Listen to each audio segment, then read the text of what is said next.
Hello students. Now the next topic or the next chapter which we are going to start is the posterior abdominal wall. Anterior abdominal wall is over. Now we'll start with the posterior abdominal wall. The posterior abdominal wall, the important topics which you have to study is the abdominal aorta. I have taken ascending aorta in the class when I did thorax. Then arch of aorta has been taken, descending thoracic aorta, and then the descending thoracic aorta, it pierces the diaphragm, and when it enters the abdomen, it becomes the abdominal aorta. So it's a part of posterior abdominal wall. So that is one of the important topic. Then we'll study IVC, that is inferior vena cava. Azygous and hemiazygous veins, that I have already taught you when I did thorax, so I will not repeat that topic. The next topic of importance is the muscle of the posterior abdominal wall. Okay, so this is an important topic. Thoracolumbar fascia. Okay, and the nerves of the posterior abdominal wall, that is the lumbar plexus, which was your brachial plexus. Okay, then intercostal nerves, this was all thoracic plexus, and now we'll go to the lumbar plexus and the ANS, that is the autonomic nervous system of the autonomic nerves of the abdominal wall, okay, which are supplying the organs. So important is the abdominal aorta, IVC, that is inferior vena cava, which carries deoxygenated blood from the lower part below the diaphragm, that is from the abdominal cavity and the lower limbs. So that becomes a part of posterior abdominal wall. Azygous and hemiazygous muscles of the posterior abdominal wall, thoracolumbar fascia, and nerves of the posterior abdominal wall, that is the lumbar plexus and the ANS. Okay, in this video I will teach you the very important topic. First is the muscles of the posterior abdominal wall. How you did the muscles of the anterior abdominal wall, that is internal oblique, external oblique, transversus abdominis, rectus abdominis, pyramidalis, and the rectus sheet. All this I have taken in the lectures. Okay, so we'll start with the muscles of the abdominal wall, that is the posterior abdominal wall. Okay, now the muscles of the posterior abdominal wall are psoas major, psoas minor, iliacus, and quadratus lumborum. Okay, so we'll refer the diagrams for understanding of the muscle, and it will definitely will become easy for you all. Okay, psoas major, just remember the names of the muscles of the posterior abdominal wall: psoas major, psoas minor, iliacus, and quadratus lumborum. So the muscles of the posterior abdominal wall: psoas major, psoas minor, iliacus, and quadratus lumborum. Okay, this has to be by hearted. Now psoas major muscle and psoas minor muscle is present on the anterior aspect. It is present anteriorly. Okay, when a person is standing in an anatomical position, so psoas major and psoas minor able to see anteriorly. Iliacus is inferiorly. Okay, quadratus lumborum, this muscle is seen posteriorly and laterally. Okay, so posterior abdominal wall, psoas major and minor is anteriorly, means the insertion is in the anterior aspect, origin insertion, that I'll explain. Iliacus is inferiorly and quadratus lumborum is posterior and laterally. Now psoas major, minor, iliacus, and quadratus lumborum. These muscles definitely you must have heard when you had done hip bone. Okay, pelvis has already been, the hip bone, that is pelvic bone, pelvic girdle has already been taught to you. So you must have heard where is the insertion of this muscles or where is the origin of this muscle. Okay, so this would be a kind of revision for you all. Okay, now when we study a muscle, we go with the following headings, that is the origin, insertion, nerve supply and action. That completes the description of a muscle. Okay, so we'll go to the origin, insertion, nerve supply and action of each and every muscle. The first muscle that I'll take is psoas major. Okay, the first muscle is psoas major. Now, psoas major, the origin of this muscle. Okay, I'll just show in the diagram. I told you this muscle is anteriorly. Okay, so psoas major, the origin of this muscle is the vertebral bodies of T12 to L5, anterolateral of vertebral bodies and transverse processes of T12 to L5. Now this is T12, L1, L2, L3, L4 and L5. So this is the, if we take, this is the sacrum. Okay, so sacrum, if we take completely, this is the anterior aspect of the vertebral column, and behind would be the posterior aspect of the vertebral column. So this is the anterior aspect of the vertebral column. Psoas major and minor, if you say what is, it is present anteriorly, that means it is origin or inserted at the anterior aspect of the vertebrae. Okay, if you take a vertebrae on the anterior aspect, in front, it's the origin or insertion. That's why psoas major and minor are the muscles present anteriorly. And if we take posterolaterally, means it is present at the posterior aspect of lumbar vertebrae or thoracic vertebrae. Okay, so that is the true meaning, what is anteriorly and what is posteriorly. So if we take a vertebrae, okay, if we take a vertebrae, this vertebrae, okay, if we take a vertebrae, so this is the anterior, this is the posterior aspect. Just see, this is the vertebrae. Okay, just imagine this is the vertebrae. Okay, this vertebrae will have, if this is my thumb, I am holding the vertebrae this way, so this is the anterior aspect of the vertebrae and the back side would be the posterior aspect. So this is the anterior aspect, then the body comes, then the transverse process and then the spinous process. Just imagine. So this is the anterior aspect, my thumb, and posteriorly would be the index finger. So this is the meaning of anteriorly and posteriorly, the muscle. Okay, so we'll go again with the origin of the psoas major. The origin is, it is vertebral bodies T12 to L5, the anterolateral aspect of the bodies of the vertebrae T12 to L5. So antero, this is becomes anterior and lateral, and also the transverse process of the vertebrae T12 to L5.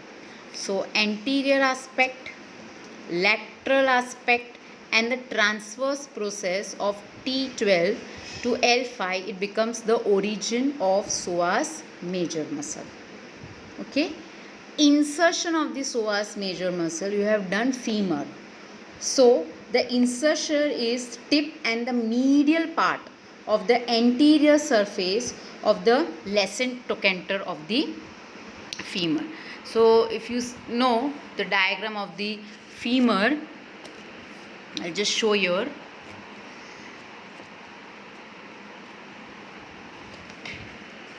Femur. Okay, so here is your psoas major and this is your lesser trochanter. Yes, this is the lesser trochanter, this is the greater trochanter. So this is your lesser trochanter. So here is the insertion of the psoas major muscle. Yes, you know the trochanter in femur. So this is greater trochanter, this is lesser trochanter. Clear? So this is the insertion. What is the action of psoas major muscle?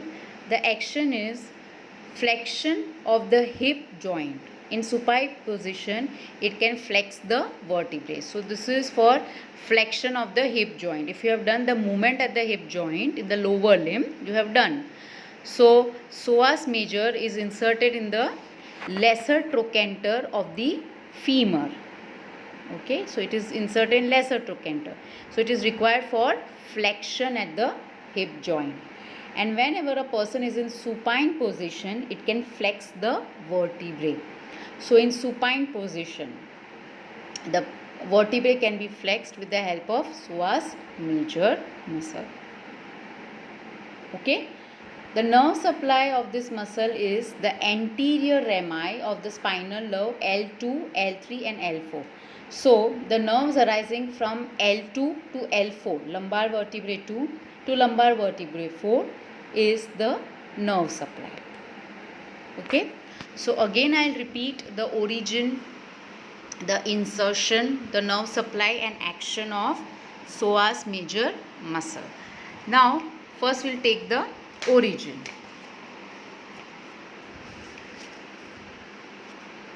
The origin of the psoas major muscle is the vertebral bodies T12 to L5, the anterolateral of the vertebral bodies and transverse processes of T12 to L5. So this is the anterolateral aspect, okay, and the transverse process, okay, and it is lesser trochanter. L2 to L4 is the nerve supply and action is the flexion of the hip joint, and in supine position it flexes the vertebrae. The next muscle is psoas minor. Okay, so that is the next muscle which we will take. Psoas minor, its site on the top of the psoas major. Its site is on the top of the psoas major, means it is a muscle which is present on the psoas major. It sits on the psoas major muscle. The site, the location is as if it is sitting on the psoas major muscle. Okay, it is not frequently present. Psoas minor is not frequently present. The origin is the vertebral bodies to T12 and L1 and disc between them.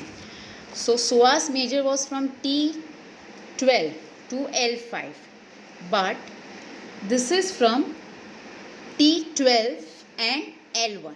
Okay, so it is from vertebral bodies T12, okay, L1 and the intervertebral disc. So T12 and L1, the vertebral bodies of T12 and L1, the bodies of T12 and L1, okay, and the intervertebral disc between them is the origin. The insertion of this muscle is in the pectineal line and the iliopubic eminence. Okay, now you all know what is iliopubic eminence. You have done this in the hip bone. What is iliopubic eminence? Now I will show you what is iliopubic eminence. If you see here in the diagram, this is the diagram of the hip bone, right hip bone external aspect. This is iliopubic eminence. Okay, this is iliopubic eminence. You can see here, this is iliopubic eminence. Okay, so the insertion of psoas minor muscle is the pectineal line and the iliopubic eminence. Okay. Okay. Now I'll just show one diagram of the hip. You can see here, this is the diagram of the hip pelvic girdle. Okay. This is your iliopubic eminence when you see in the front side. Okay. able to see? This is iliopubic eminence. Okay, and this is the pectineal line. Okay, you can see here. This is the iliopubic eminence of the hip bone and the pectineal line. Okay, clear? So it is inserted the iliopubic eminence. So this is the eminence. The insertion would be at the level of the iliopubic eminence. So this is iliopubic eminence and the pectineal line. So this is pubic crest.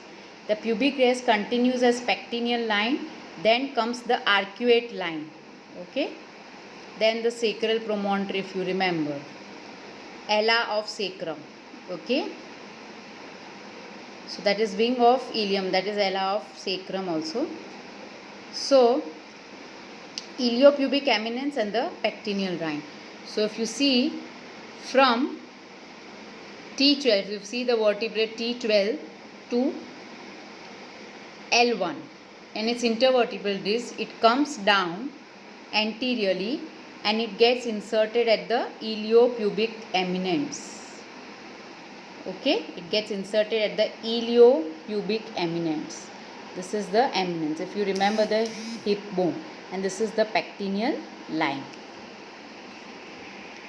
Okay, so if you see your diagram also, here would be your iliopubic eminence, okay, here, and the pectineal line. So here is the insertion of the psoas minor muscle. Okay, clear? Just see here. So it is coming from above. Above it is coming and it gets inserted here in the iliopubic eminence and the pectineal line. T12 L1. Okay, and insertion is pectineal line and iliopubic eminence. You definitely know this when you must have done hip bone. The nerve supply is L1. The nerve supply of this muscle is L1 and the action is, it's a weak flexion at the vertebral column. So it's a weak flexion at the vertebral column. So that is the action of the psoas minor muscle. Okay. Now the next muscle that we'll take is iliacus. That is the next muscle which will proceed. So iliacus is a triangular muscle. The origin is the iliac fossa. So the origin is the iliac fossa. Now you know this. This is the iliac fossa. Okay.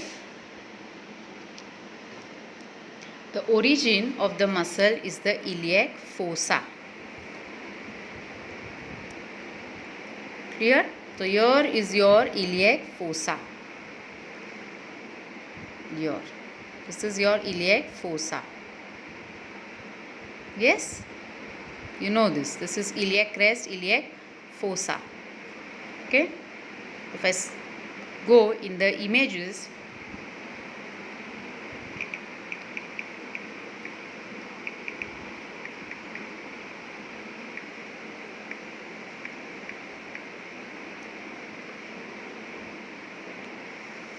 if we go in the images part, okay,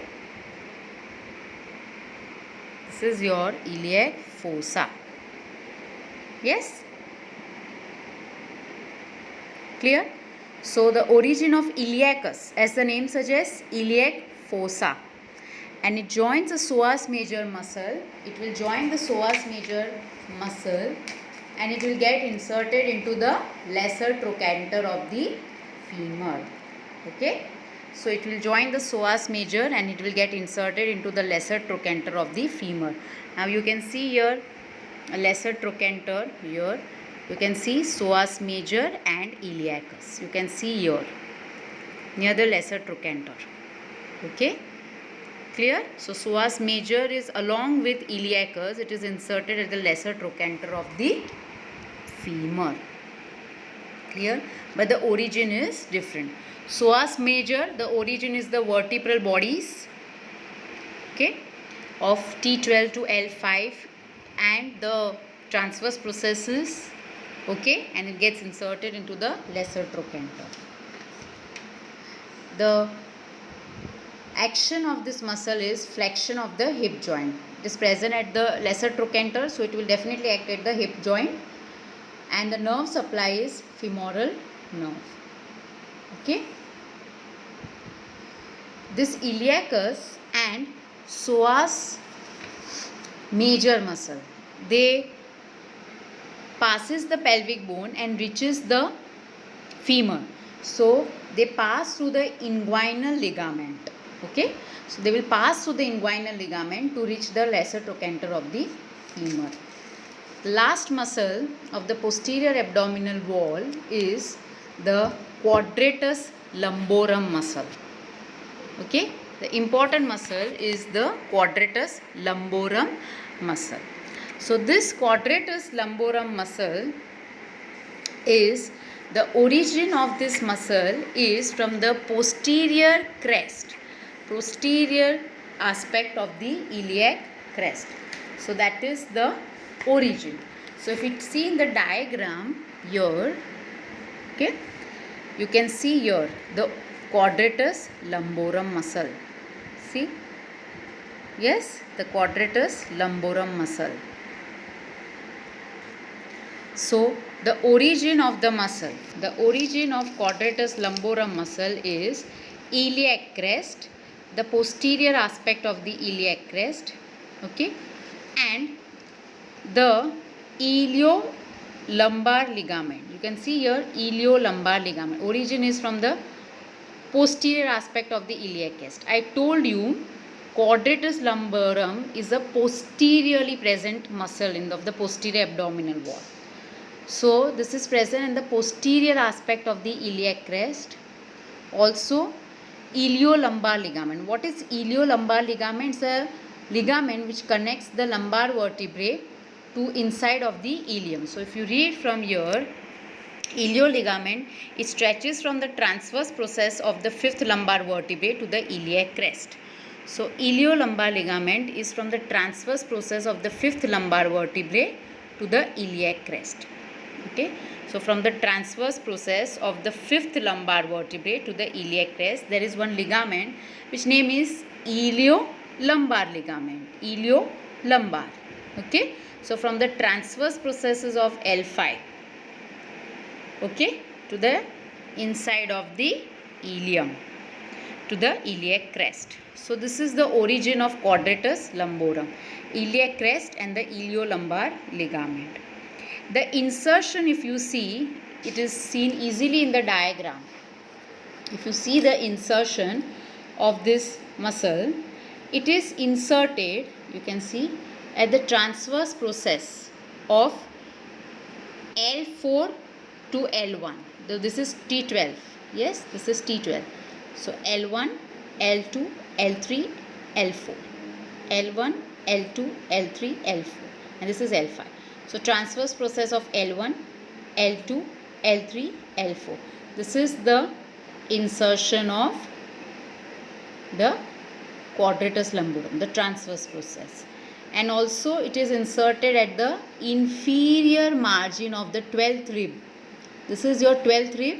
So near the lower margin or inferior margin of the 12th rib is quadratus lumborum. So origin will be, it is present posterior. So posterior aspect of iliac crest, iliolumbar ligament, the ligament which is present between the iliac crest and the transverse process of the L5. Then it is getting inserted at a transverse process from L1 to L4, and this muscle is spreading and it is going to the inferior surface of the 12th rib. So this is the quadratus lumborum muscle going upwards,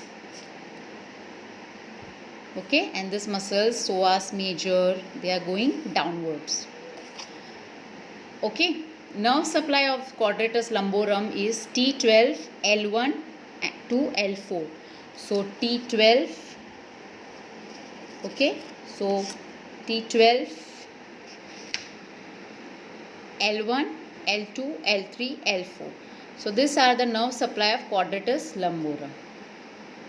Okay, the action of this muscle, quadratus lumborum. Okay, it's a very important muscle.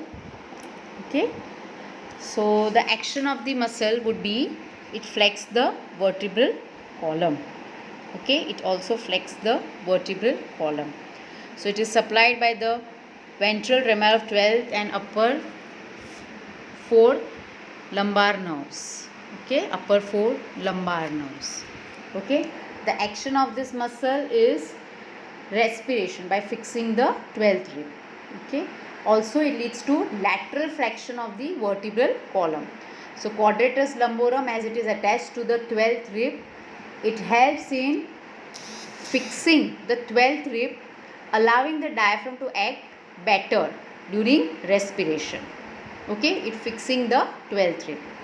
So it allows the diaphragm for respiration to act better, and it also causes lateral flexion of the vertebral column. Okay, so this was the muscles of the posterior abdominal wall. Once again I will repeat the muscles of the posterior abdominal wall. The muscles are psoas major, psoas minor, iliacus and quadratus lumborum. Psoas major and minor present on the anterior aspect of the vertebral bodies anteriorly. So iliacus is inferiorly and quadratus lumborum is posterolaterally. Now if we take the origin of psoas major muscle, psoas major is originated from the vertebral bodies, that is from T12 to L5, the vertebral bodies. Okay, anterolateral aspect of the vertebral bodies T12 to L5. Also the transverse process from T12 to L5, and it gets inserted, it goes down and it gets inserted at the lesser trochanter of the femur, that I have already shown you the diagram. The function of this muscle is flexion of the hip joint, and it leads to flexion of the vertebrae in supine position. The nerve supply is spinal nerve L2, L3 and L4. Okay, so that is the nerve supply and action. Psoas minor is the muscle which sits on the top of the psoas major. It is not frequently present, but when it is present, it is arising, or the origin is from the vertebral bodies T12. Okay, vertebral bodies T12 and L1 and its intervertebral disc. Okay, T12, L1 and the intervertebral disc, and it gets attached to the iliopubic eminence and the pectineal line. So I have already shown you in the diagram where is the iliopubic eminence here. Okay, so if we see the image, this is your iliopubic eminence here. Okay, this is your iliopubic eminence and the pectineal line. Okay, so psoas minor, it comes from T12 and L1, it goes down and it gets attached, inserted to the iliopubic eminence and the pectineal line. Okay, this is your pectineal line. This is your pubic crest, then ahead is your pectineal line, then comes the arcuate line. Okay, and the iliopubic eminence, that you know. Action of this muscle is weak flexion of the vertebral column, and the nerve supplies the anterior rami of the L1. Okay, the next muscle is the iliacus. It's a triangular muscle, originates from the iliac fossa. So this is your iliac fossa. Okay, it originates from the iliac fossa and it will join the psoas major and it will get inserted near the lesser trochanter of the femur. That also I have explained. So iliacus, psoas major, they form iliopsoas, and iliacus is flexion of the hip joint and the nerve supply is femoral nerve. The iliacus and psoas major, they leave the hip, okay, they leave the pelvis, okay, and they get inserted into the femur by passing to the inguinal ligament. And the last muscle is your quadratus lumborum, very important muscle. This is present posteriorly, okay, on the posterior aspect. So it is present, the origin is on the posterior aspect of the iliac crest. When you take the complete pelvic girdle posteriorly. So posterior aspect of the iliac crest and also the iliolumbar ligament. So this is the ligament which is from the transverse process of L5 to the iliac crest. So this is iliolumbar ligament. Okay, so this is the origin. The insertion is, you can see here, the tip of the transverse process of, what is the insertion? The tip of the transverse process of L1 to L4. It is seen easily in the diagram. L1, L2, L3, L4. This is the insertion. Also it is inserted into the inferior margin of the 12th ribs. Okay, it is inserted in the inferior margin of the 12th rib. So this is the origin, this is the insertion. Okay, the nerve supply is T12 and L1 to L4. Okay, and the action of this quadratus lumborum, as it is inserted to the 12th rib, it helps in respiration by fixing 12th rib, allowing the diaphragm to act to better for better advantage, and it causes lateral flexion of the vertebral column. So this finishes your muscles of the posterior abdominal wall. Very, very important topic. Okay, for MCQs, for long question, for your viva. I hope you understand the topic. Please read from the textbooks. Thank you.